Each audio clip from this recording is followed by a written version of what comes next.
నమస్కారం. మీరు చూస్తుంది India's largest digital media network Suman TV. మనతో పాటు ఉన్నారు ప్రముఖ ఆధ్యాత్మికవేత్త అనంతలక్ష్మి అమ్మ గారు. నమస్తే అమ్మా. నమస్తే అమ్మా. సో వెస్టర్న్ అవుట్ఫిట్స్ పేరెంట్స్ ఎందుకు ఎంకరేజ్ చేస్తున్నారు? ఇలాగే అవుతూ పోతే మన భారతీయ సంస్కృతి సంప్రదాయం ఏమవుతుంది అని అంటున్నారమ్మా. ఈ ప్రశ్నకి సమాధానం మీరు ఎలా చెప్తారని నేను వెయిట్ చేస్తున్నాను. బికాజ్ మీరు ఎప్పుడు బ్యాలెన్స్డ్గా ఉండాలి. ప్రజెంట్ జనరేషన్ ఎలా ఉంటుందో దానికి తగ్గట్టుగా మనల్ని మార్చుకుంటూ వెళ్ళాలి అంటారు కదా. మరి ఈ ప్రశ్నకి మనం ఏం సమాధానం చెప్తాం? అమ్మ, వెస్టర్న్ అవుట్ఫిట్ని పేరెంట్స్ ఎందుకు ఎంకరేజ్ చేస్తున్నారని అడిగారు. వాళ్ళే అలా ఉన్నప్పుడు పిల్లల్ని ఏం చేస్తారమ్మా? ఇప్పుడు వాళ్ళు మన భారతీయ పద్ధతిలో జీవిస్తున్నారా? లేవ. వాళ్ళే వెస్ట్రన్ స్టైల్లో ఉండాలని ప్రయత్నం చేస్తున్నారు. వీళ్ళకి అవకాశం లేకపోయింది. ఉంది, ఇప్పటికీ కొంతవరకు వెస్ట్రన్ స్టైలే ఉంది. ఇంట్లో మమ్మీ అని పిలుచుకోవడాలు, కర్రీ, రైసు అండాలు ఇలాంటివన్నీ వచ్చాయి కదా. అదే అన్నం పెట్టమని అనడం పోయింది, చాలా కాలం అయిపోయింది మనకి. అన్నం పదేమీ వింటలేదు మనం. భోజనానికి రమ్మని ఎవరు పిలవడంలా, అన్నం తిందాని రండి అని అంటల్లా, లంచ్కి రా, డిన్నర్కి రా, బ్రేక్ఫాస్ట్, ఇట్లాంటి మాటలు. ఇక్కడి నుంచి మొదలు పెడితే వీళ్ళు ఇక్కడే వరకే ఆపుకున్నారు. పిల్లలకు వచ్చేటప్పటికి బాగుంటారు అని చెప్పి వెస్ట్రన్ డ్రెస్సెస్ వేస్తున్నారు. దానికి మరి ఏమైపోతుంది అంటే విసుగు వచ్చి పిల్లలు ఎప్పుడో మాకు ఇవి అసహ్యం వేస్తున్నాయి, మేము పాతకాలపు బట్టలు వేసుకుంటామనే దాకా వస్తారు. డెఫినెట్గా వస్తారు. ఇప్పుడు ఎంతమందిని చూస్తున్నామో మీరు కనీసం మీరు టీవీ షోస్లో చూడండి, ఆడపిల్లలందరూ కూడా పరికిణీలు కట్టుకుని ఓణీలు వేసుకుని, మగపిల్లలు పంచెలు ధోవతులు కుట్టించినవే అనుకోండి, ధోవతుల్లాగా కుట్టినటువంటి డ్రెస్సులు వేసుకుని వస్తున్నారా లేదా? తల్లులేమో స్టైలిష్గా ఉన్న పంజాబీ డ్రెస్ వేసుకుంటుంది తల్లి, కూతురేమో లంగా ఓణి వేసుకొస్తుంది. రావట్లా మార్పు. ఇప్పుడు అయితే వెస్ట్రన్ వేసుకుంటే వచ్చే ప్రాబ్లం ఏంటి? అది కదా మనకి సమస్య. మన సంస్కృతి ఏమైపోతుంది అని మీరు ప్రశ్నించారు. సంస్కృతి అంటే ఏమిటది? సంస్కృతి అంటే ఏ ప్రాంతంలో మనం ఎక్కడ ఉన్నామో అక్కడ వాతావరణానికి అనుకూలంగా జీవించటమే నిజమైనటువంటి సంస్కృతిలో ఒక భాగం, ప్రధానమైన అంశం అది. అంటే వస్త్రధారణ మొదలైనవన్నీ కూడా మన ప్రాంతానికి అనుకూలంగా ఉన్నవి చేయాలి మనం. వేసవి కాలంలో మిట్ట మధ్యాహ్నం 12 గంటలకి సింథటిక్ డ్రెస్సులు వేసుకుని రోడ్ల మీద వెళ్ళగలరా? అప్పుడు ఏమనిపిస్తుంది? హాయిగా కాటన్ అయితే లూజ్గా వేసుకున్నట్టయితే లోపలికి గాలి వెడుతూ పట్టిన చెమట చల్లారుతున్నప్పుడల్లా చల్లగా హాయిగా అనిపిస్తుంది. ఏసీ కన్నా బాగుంటుందమ్మా చెమట పట్టాక కొంచెం గాలి వస్తే. అవునా కాదా? అసలు ఆ అనుభూతే వేరు. చాలామందికి అది తెలియదు పాపం.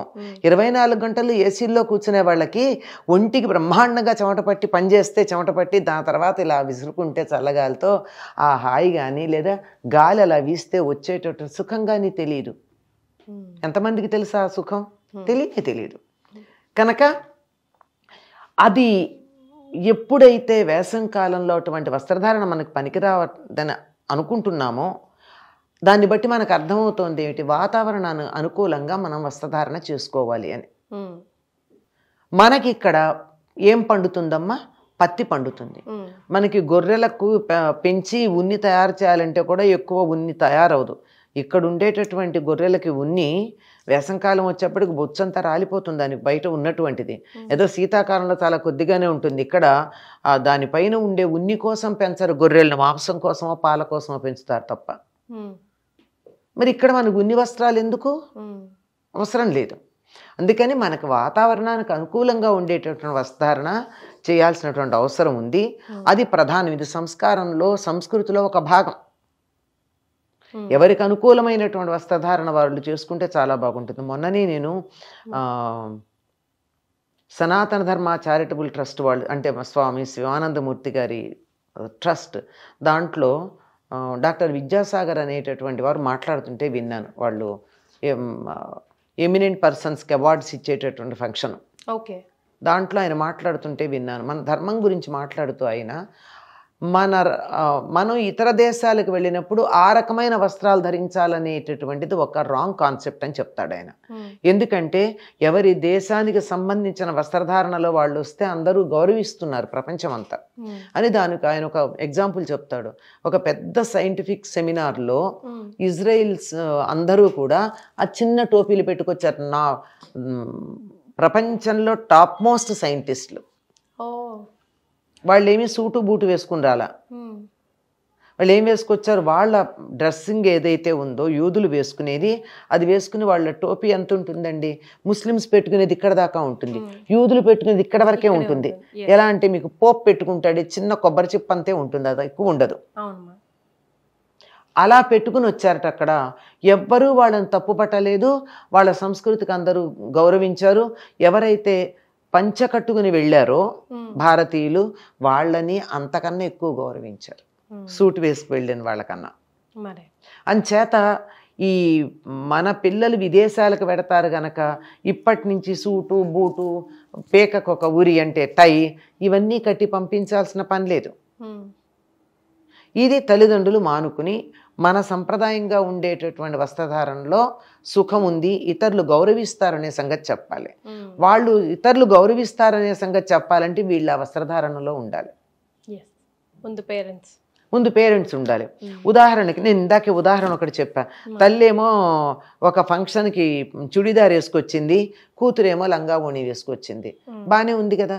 తల్లి ఇది భారతీయమైన వస్త్రధారణ, చుడిదారు పంజాబీ డ్రెస్సు, దాన్ని తప్పు పట్టడం కాదు. కానీ నువ్వు ఎప్పుడైతే చీర కట్టుకున్నావో అప్పుడు పిల్ల లంగా ఓణి వేసుకోవడానికి నువ్వు అడగకుండా వస్తుంది. నువ్వే మీ అమ్మ చీర కట్టుకుంటే నువ్వు పంజాబీ డ్రెస్ వేసుకున్నావు గనక నేను జీన్స్ వేసుకుంటాను అంటుంది. What answer the mother has to give కదమ్మా. కనుక పిల్లల్ని మీరు ప్రశ్న సరిగ్గా అడిగారు. నా ఏమంటే ఎంకరేజ్ చేస్తున్నటువంటి పేరెంట్స్ గురించి అడిగారు. పిల్లలది ఎప్పుడూ తప్పు ఉండదమ్మా. నేను ఎప్పుడూ చెప్తా, మళ్ళీ చెప్తా, ఇన్ని 100 సార్లైనా చెప్తా, పిల్లలు బంగారం, చెడగొట్టేది పెద్దవాళ్ళు. వాళ్ళు మనం ఎలా అంటే అలా తయారవుతారు, ఎలా ఉంటే అలా తయారవుతారు. అంటేనే కాదు, ఉంటే. అందువల్ల వాళ్ళు ఎలా ఉండాలనుకుంటున్నారో మనం అట్లా ఉండాలి. పైగా మీరే అన్నారు కదా, పిల్లల్ని ఎంకరేజ్ చేస్తున్న వాళ్ళు పేరెంట్సే అని. ఇదేంటి డ్రెస్ అమ్మా అని ఒక పిల్ల సరైన డ్రెస్ వేసుకోకపోతే ఇంకొక అమ్మాయి ఇంకొక పిల్ల తల్లి అడిగింది అనుకో, వెంటనే ఆ పిల్ల తల్లి ఈవిడితో పోట్లాడు, నా కూతురు ఎట్లాంటి డ్రెస్ వేసుకుంటే నీకేంటి, నీకేం అవసరం, నీ పిల్ల డ్రెస్ గురించి నేను కామెంట్ చేశానా, నా పిల్ల డ్రెస్ గురించి నువ్వు ఎందుకు కామెంట్ చేసావు అని డబాయించేవాళ్ళు కనపడుతున్నారు. అంచేత మార్పు అక్కడ రావాలి, పేరెంట్స్లో రావాలి.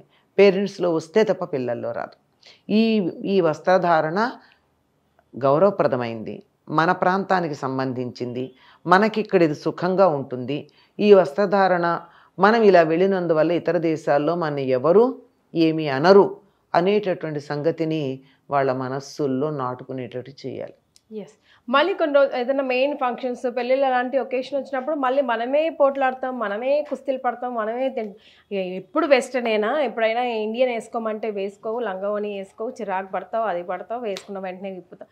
అలవాటు చేశాం కదా మనమే. అలవాటు చేశాక వాళ్ళకి ఆ రకమైనటువంటి బట్టల్లో సుఖం తెలిసిన తర్వాత ఇది వేసుకోవడం కష్టం. ఇప్పుడు అలాంటి వాళ్ళని ప్యాంట్ షర్ట్ వేసుకోమంటే కొంచెం ఇబ్బందే కదా. మరి అంటే వేసుకోలేదని అనకండి, అవసరమైనప్పుడు వేసుకోవడం జరిగింది. ఎప్పుడు ఎన్సీసీలో ఉన్న రోజుల్లో, ట్రెక్కింగ్కి వెళ్ళిన రోజుల్లో, ట్రెక్కింగ్కి వాటికి వెళ్ళిన రోజుల్లో తప్పదు గనక చీర అడ్డం కదా, అందుకని వేసుకుంటాం. వేసుకున్నా డీసెంట్గా వేసుకున్నాం, వాటిని కూడా డీసెంట్గానే వేసుకోవచ్చు కదా. కానీ అంత మాత్రం కానీ ఇబ్బంది పడతాం కదా. అదేదో ఆ కొండల్లో వెళ్ళినప్పుడు బాగానే ఉంటుంది, కానీ మరి ఇంట్లో పని చేసుకున్నప్పుడు ఇబ్బందిగా ఉండదు. అంతెందుకమ్మా, ఒక మంచి ఖరీదైన కొత్త పట్టుచీర కట్టుకుని ఫంక్షన్కి వెళ్ళొచ్చాక ఇంట్లో పని చేసుకోవడానికి దాన్ని మారిస్తే కానీ చేసుకోలేంగా. అంతేగా. అంచేత ఏది నాకు సుఖమైంది అనిపిస్తుందో, ఏదనిపిస్తుంది అలవాటైంది సుఖం అనిపిస్తుంది. అంచేత మన వస్త్రధారణ పిల్లలకు అలవాటు చేయడంలో సుఖం ఉంది. అట్లాని వేరే వద్దని చెప్పట్ల. ఎప్పుడన్నా ఇప్పుడు సరదాకి వేసుకున్నట్టు వేసుకోవచ్చు, కానీ నిత్యకృత్యంగా వేసుకోవడం అలవాటు చేయకూడదు. Thank you so much. Welcome. Suman టీవీలో మీ పర్సనల్ అండ్ బిజినెస్ ప్రమోషన్స్ కోసం కింది నెంబర్కి కాంటాక్ట్ చేయండి.